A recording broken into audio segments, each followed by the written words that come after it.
দর্শক, আমি মালদ্বীপ জামাল এক দৃশ্য দেখে অবাক হয়ে গেলাম। এই যে দেখতে পাচ্ছেন একটি বক। সে ছোটবেলায় গ্রামের বাড়িতে বক ধরতাম বসি দিয়ে মাছ দিয়ে একসঙ্গে।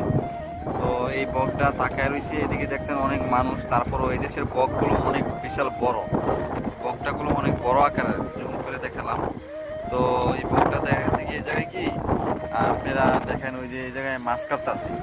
তো ওনারা যে মাছ পরে কাজ করে, তো এই জায়গায় অনেক বাংলাদেশের বাইরেও আছে।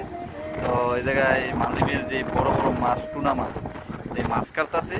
তো বগে এই মাছের দিকে আকর্ষণ, মানে এই মাছ খাওয়ার জন্য তাকায়। অবশ্য এই জায়গায় মাছ ওনাকে দিবে, অবশ্যই অনেক বাইরা কিছুক্ষণ আগে একটু দিল। তো অবশ্যই এই যে কাজ, এই সমস্ত জিনিসগুলো যে ফালাইয়া দেয় অনেক সময়, এই মাছগুলো অবশ্য এই বগটা খাবে ঠুকরে, আর সে অপেক্ষাও নিয়ে আসে।